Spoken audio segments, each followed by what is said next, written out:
जय हिंद मेरे प्यारे दोस्तों, स्वागत है आपका अपने YouTube चैनल प्ले स्टडी पर। तो मेरे प्यारे दोस्तों, आज की इस वीडियो में आप सभी को बताऊंगा कोई भी गद्यांश आपको कैसे हल करनी है एकदम आसान तरीके से, मात्र 2 मिनट में 2026 में ये ट्रिक लगा देना। गारंटी लेता हूं आसान तरीके से आपको गद्यांश हल करना आ जाएगा। स्टूडेंट, आपको मान लीजिए गद्यांश जानते क्या होता है? संदर्भ प्रसंग व्याख्या वाला। स्टूडेंट, ये आपका जानते हो कितना नंबर का आता है? ये आपका कम से 12 नंबर का आता है। 12 नंबर, कभी कभी 6 नंबर का देता है। ये 100% निश्चित है स्टूडेंट, आएगा ही आएगा, ठीक ना। तो आपको गद्यांश कैसे हल करनी है आसान तरीके से एकदम मात्र 2 मिनट में, ये तरीका आप लोग फॉलो कर लेते हो तो आपको 2026 बोर्ड परीक्षा में गारंटी लेता हूँ 12 नंबर बिल्कुल पक्का आ जाएगा एकदम आसान तरीके से। ये ट्रिक लगा देना है, कोई मिस्टेक नहीं करनी है, एकदम आसान है, ठीक ना। तो आप लोग इस वीडियो को शुरू से लेकर अंत तक जरूर देखना। वीडियो पसंद है वीडियो को लाइक करना, चैनल पर नए चैनल को सब्सक्राइब कर लीजिएगा, ठीक ना। तो स्टूडेंट, सबसे पहले आपको किस प्रकार क्या क्या करनी है मैं आपको A to Z पूरा जानकारी देता हूँ, ठीक ना। देख सकते हैं, ये मान लीजिए आपका पेपर है, ठीक है। पेपर सेम इसी प्रकार बोर्ड का पेपर मिलेगा, 2026 का बोर्ड है और जो 2026 का मैं गद्यांश लिखने का तरीका बता रहा हूँ, ठीक ना। वैसे लिख के आओगे भाई, पूरे के पूरे नंबर आपको मिलने वाले, ठीक ना। तो यहाँ पर देख सकते हैं अनुक्रमांक, यहाँ पर कुछ अनुक्रमांक इस प्रकार करना है, यहाँ पर नाम कुछ इस प्रकार करना है। ये आपका 2026 का क्लास 10 हिंदी का पेपर का कोड क्या है? 801 DG है। एक कुछ करना ही नहीं है, पूर्णांक आपका 70 नंबर दिया, ठीक है। चलिए एक क्वेश्चन को मैं थोड़ा आपको बारीकी से समझा देता हूँ क्या क्या बोला है।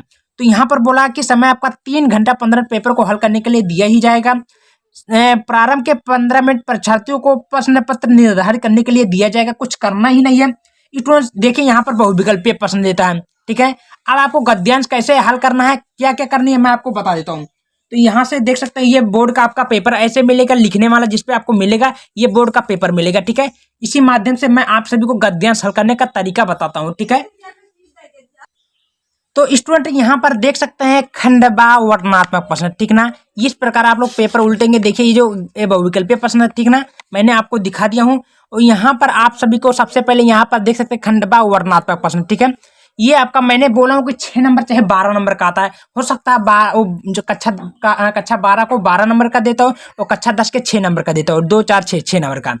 तो स्टूडेंट यहाँ पर आप लोग ध्यान से देख सकते हैं क्या बोला है, निम्नलिखित में से किसी एक गद्यांश, ठीक है। तो यहाँ पर मैंने आपको बता ही दिया हूँ गद्यांश यही होता है। क्या बोला यहाँ पर, ध्यान से आप लोग ध्यान से देख सकते हैं, आपके सामने दिख रहा होगा, निम्नलिखित में किसी एक गद्यांश पर आधारित प्रश्नों को उत्तर दीजिए, ठीक है। तो यहाँ पर स्टूडेंट देखिए, आप लोग पढ़ेंगे कुसंग का ज्वार सबसे भयानक होता है, यह केवल नीति और सद्वृत्ति की ही नाश नहीं करता बल्कि बुद्धि को क्षय करता है। तो यहाँ से लेकर आपको चक्की के समान होगी दे दिया गया, ठीक ना। अब उसके बाद में स्टूडेंट यहाँ पर आप लोग ध्यान से देख सकते हैं, सबसे पहले बोला उपयुक्त गद्यांश का संदर्भ लिखना, यानी कि इसका संदर्भ लिखना होगा, ठीक ना। और इसके बाद में मेरे प्यारे दोस्तों आगे बोला गद्यांश का रेखांकन, इसकी व्याख्या कीजिए, व्याख्या भी बोला है। और उसके बाद में कुसंग की तुलना किससे की गई, ये 3 क्वेश्चन आपको बोला है। अथवा करके देता है, उसको नहीं आता तो नीचे वाला भी कर सकते हैं आराम से, ठीक ना। तो ये मुझे आता है, चलिए मैं इसको ही करता हूं। और कैसे करनी है? आसान तरीके से। तो मेरे प्यारे दोस्तों आपको क्या करनी है, कुछ करना नहीं, स्केल की सहायता से एक अंडरलाइन ऐसे करनी है 2 2, ठीक है। ये आपको लिखने वाला पेपर मिलेगा, मैं आपको बता रहा हूँ, ठीक है ना। इसको आप लोग 2 अंडरलाइन कर दीजिएगा। अब आपको करना क्या है, यहाँ पर देख सकते हैं, सबसे पहले आपको डालना होगा खंडबा वर्णनात्मक प्रश्न, ठीक है। यहाँ पर देख सकते हैं मैं सब कुछ डालकर आपको बताने का कोशिश करूंगा एकदम अच्छे तरीके से, ठीक है ना। यहाँ पर ध्यान से देख सकते हैं आप लोग, ये आपका मैं डाल दिया खंडबा वर्णनात्मक प्रश्न, कोई दिक्कत नहीं है। ये देख आप लोग ध्यान से भी देखते चलिएगा, आपको एक एक क्वेश्चन को बारीकी से सब कुछ मिलता जाएगा, ठीक ना। अब स्टूडेंट यहाँ पर देख सकते हैं प्रश्न उत्तर संख्या कितना है, 21वां। अगर 21वां है, थोड़ा ये मिस्टेक मैंने किया हूँ, एक यहाँ पहले है, ठीक है, लेकिन 21वां माना जाएगा। क्यों? क्योंकि यहाँ पर 20वां हमारा बहुविकल्पीय प्रश्न जब समाप्त होगा तो 21वां तो आएगा। यहाँ पर आप लोग माइंड लगाइए, मैं 21वां लिखा, 21वां का क्या है, का है, तो का लिखेंगे। अब आपको कुछ करना नहीं है मेरे प्यारे दोस्तों, सेम प्रोसेस वैसे करनी है। देखिए संकेत में लिखना काले पेन से संकेत लिखना, कुसंग का ज्वार जिस प्रकार लिखा कुसंग का ज्वार, ठीक है, डट डट डट क्षय करता है। अब बोलोगे भैया कहाँ लिखा है क्षय करता है, नहीं लिखा ना, देखिए यहाँ पर लिखा है। लेकिन बहुत सारा कभी कभी गद्यांश में देता है, यहाँ से लेकर यहाँ तक देता है, कभी कभी समान होगी और कभी कभी यहाँ तक देता है। तो कोई दिक्कत नहीं, आप लोग पढ़े रहेंगे तो यहाँ तक भी कर सकते हैं, ये करेंगे तो ज्यादा अच्छा रहेगा, ठीक है। हम थोड़ा उसकी हैं, कोई दिक्कत नहीं होगा। अब आपको सबसे पहले उपयुक्त गद्यांश का संदर्भ बोल रहा, संदर्भ आपको कैसे लिखनी है, चलिए आपको मैं संदर्भ लिखना बता देता हूँ। तो सबसे पहले आपको राइटिंग से लिखनी जितना हो सके। अब आपको संदर्भ कैसे लिखनी है मैं आपको बता देता हूँ। देखिए ध्यान से देखिएगा, सब कुछ आपको बारीकी से मिलता जाएगा मेरे प्यारे दोस्तों। लिखना होगा, काले पेन से डालना, संदर्भ लिखना।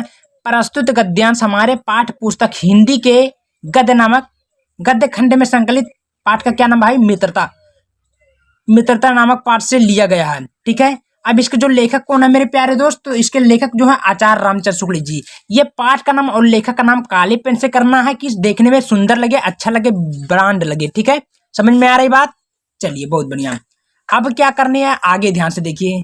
ठीक है, क्लियर हुआ, चलिए अब आगे बोला गद्यांश का रेखांकित अंश की व्याख्या कीजिए। ठीक है, अब दूसरा बोला तो व्याख्या कैसे करना है, यहां से लेकर आपको यहां तक करनी है। अब मैं आपको व्याख्या कैसे कर देंगे उसको बता देता हूँ।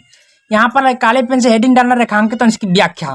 ठीक है, ऐसे करने में प्यारे दोस्त गारंटी लेता हूँ पूरे के पूरे नंबर मिलेंगे, एक भी नंबर आपका कटने नहीं दूंगा, इतना गारंटी ले सकता हूँ। ठीक ना, यहाँ पर आप लोग ध्यान से देख सकते हैं स्टूडेंट, लिखना होगा कि आचार्य रामचंद्र शुक्ल जी कह रहे हैं कि दो शब्द अपने मन से बनाकर लिखना है। क्या कह रहे हैं कि कुसंग का ज्वार, यानी कुसंग मन क्या होता है, बुखार, बुखार का ज्वार सबसे क्या होता है, भयानक होता है।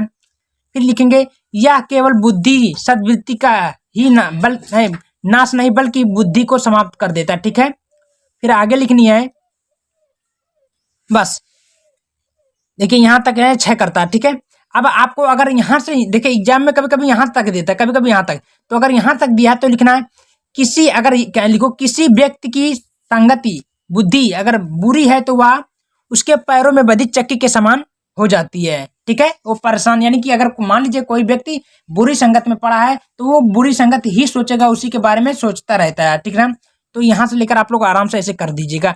अब आगे बोला है कुसंग की तुलना किससे की गई है, तो आपको एग्जाम में फिर डालना होगा पेपर में। क्वेश्चन ये, कुसंग की तुलना घातक बीमारी के साथ की गई है, किसके साथ, घातक बीमारी के साथ की गई है। तो मेरे प्यारे दोस्तों कैसा लगा आप लोग ये बताइए। इसी प्रकार आप लोग लिखेंगे ना, राइटिंग से जितना हो सके राइटिंग से लिखेंगे ना, पूरे के पूरे नंबर मिलेंगे, एक भी टीचर नंबर आपका नहीं काट सकता, इस बात का मैं गारंटी भी ले सकता हूँ। ठीक ना, देख सकते हैं जितना हो सके आपको अच्छे से सुंदर साफ साफ लिखनी है, इस प्रकार मेरे जैसा भी लिखनी है। ठीक ना, तो वीडियो को ज्यादा से ज्यादा शेयर कर, मिलते हैं नेक्स्ट वीडियो में।